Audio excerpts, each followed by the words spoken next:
Hey everybody, this is IndieGeek, and today I'm taking a look at a new game called Runers. This is a game from LGK Games, and it is available for Windows for $10. Of course, as always, I will have a link in the description to the Steam page in case you want to purchase this for yourself. I'm just going to jump right in with a new adventure here. Yeah. I do want to start a new adventure so that I can show off what's going on. There are 5 difficulties.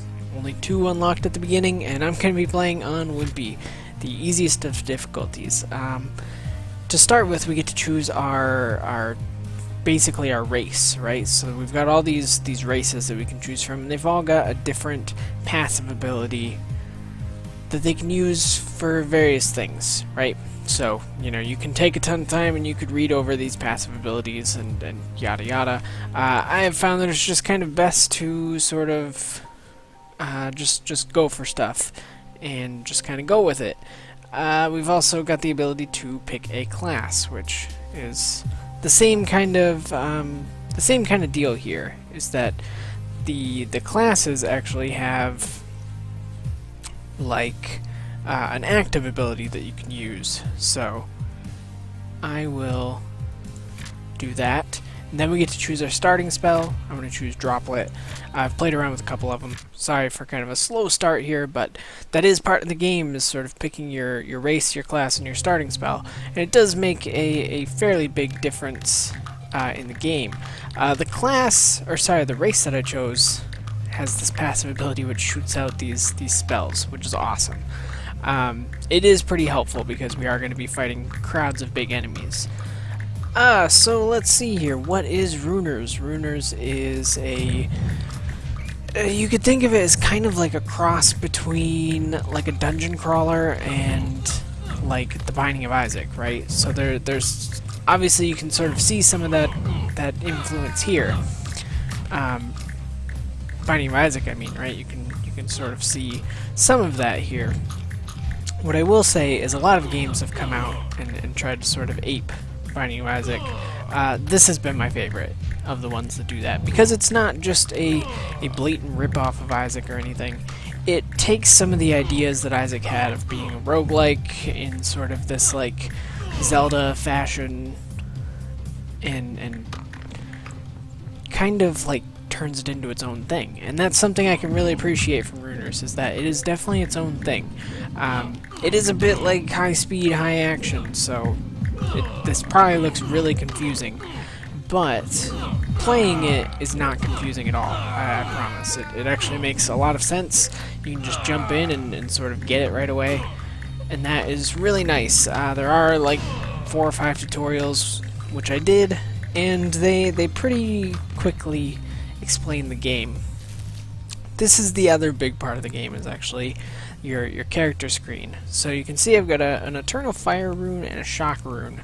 I could just turn those into normal spells, but I've also got a combiner, which I can combine for 2 runes. So this actually made a Molten Hammer. We can have, at the beginning here, we can have 4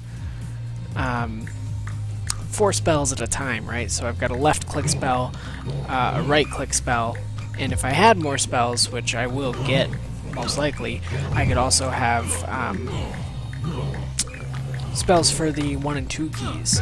So that's kind of really cool. In a lot of ways, this reminds me of like Diablo, you know, those kind of games. Like a lot of these old, a lot of the older sort of dungeon crawler games. And that's really cool. Surprise assault. Life's perils are rarely expected. Evade wildfire boss as long as you can. Okay? I'll go for it. These are like event type rooms. So, if I was able to do it, I probably would have gotten some kind of prize. Obviously, that kind of thing takes some time. Other things that kind of makes Runers special. Basically, like if I was going to explain this, I would kind of call it like a roguelike Diablo. Honestly, that's probably a really good description of it, because you know we are going to level up like Diablo. We're going to get to choose skills and things like that, and at the same time the game starts over when we die, right? We don't get to just jump back in. it's going to start over and we're going to have to do everything from the beginning again. And that's a really cool idea. This is a game that I can really get behind, and it's a game that I'm probably going to be playing a lot. And, you know, one of the things I can really give this game is typically if a game has magic and it's optional, and that's not really a great example because magic isn't optional here. You have to be using them. You have to be using spells. Let's see. Okay, so I did level up. I get to choose a trait. Latent energy in your skin knocks back any that touch you after killing 50 enemies. That's interesting.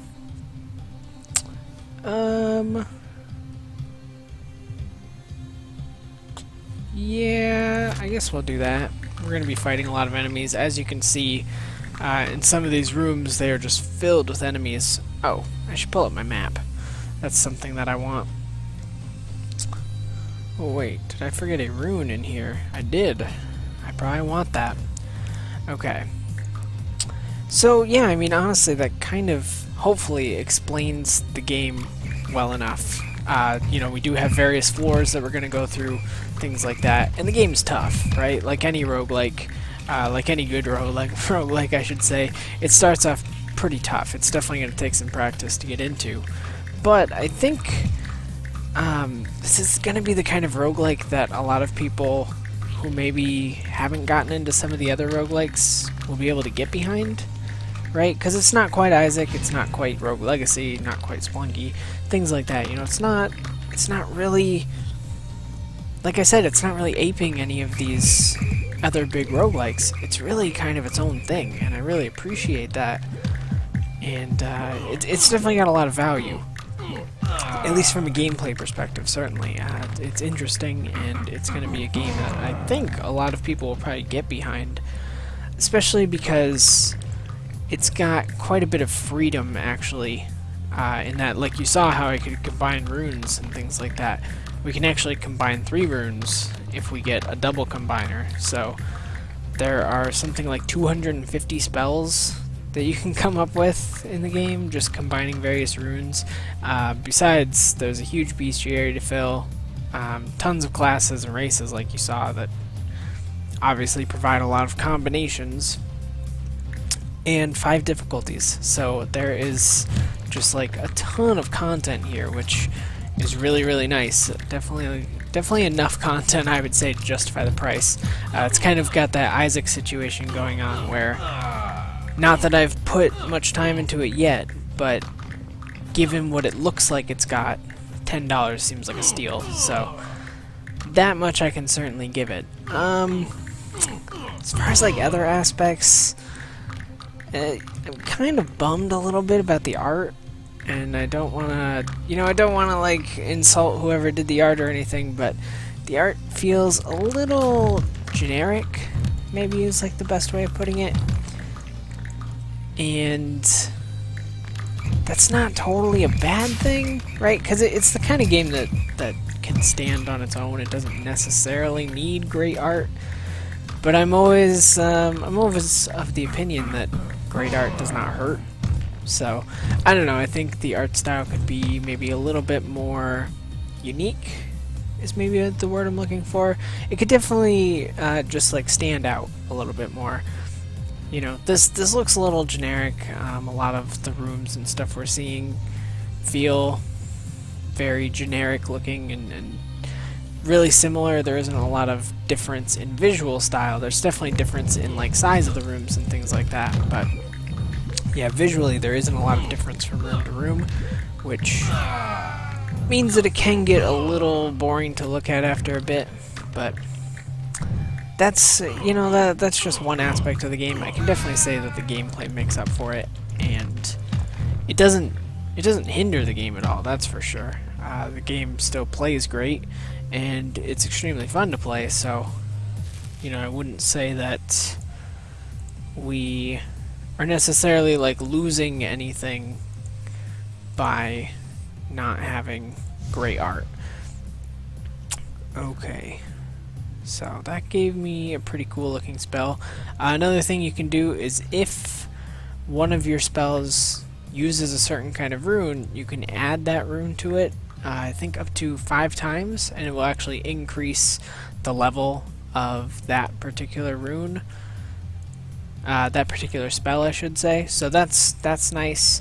Again, just providing further sort of content, which is really nice. But yeah, there's definitely a lot to the game. I guess like the last thing would be the music, which hopefully you can hear a little bit. Let me see, maybe I can go, yeah, options. I've actually turned the music up a little bit here, so you can hear it. The music is really nice. I like it a lot. It's got kind of a, sort of a bit of a spacey soundtrack, which you wouldn't think would fit well with like this fantasy sort of themed game, but it does. It works really well, and I like it a lot. And the other thing is, right, it's got kind of like that upbeatness to it, which is a terrible word because it's not a word. That's why it's terrible. But yeah, I hope you understand what I'm saying. You know, it's definitely got like an upbeat feel to it, and it makes you kind of want to just get into the whole thing, which I think helps, right? Music should draw you in. Of course, I died there. Really opportune time for me to die.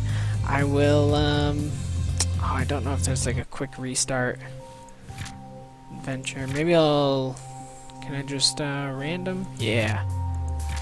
We'll just random something. Oh, I guess we can't actually random. Whatever, we'll just pick some stuff. Let's do it.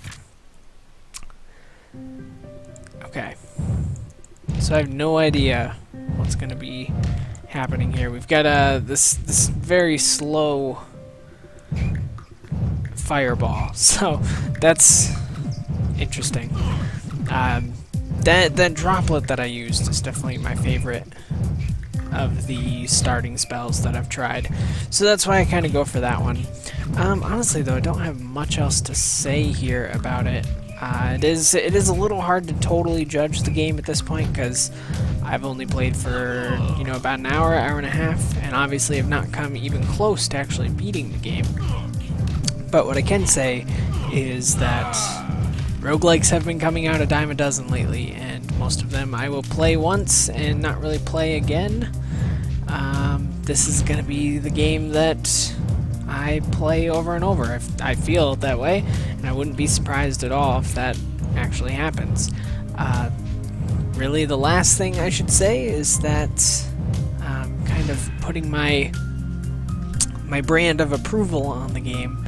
I will most likely be starting a series on this because this definitely feels like a game that would fit really well on the channel, and the kind of game that I want to, you know, discover everything in, and that would make for a really good series, I think.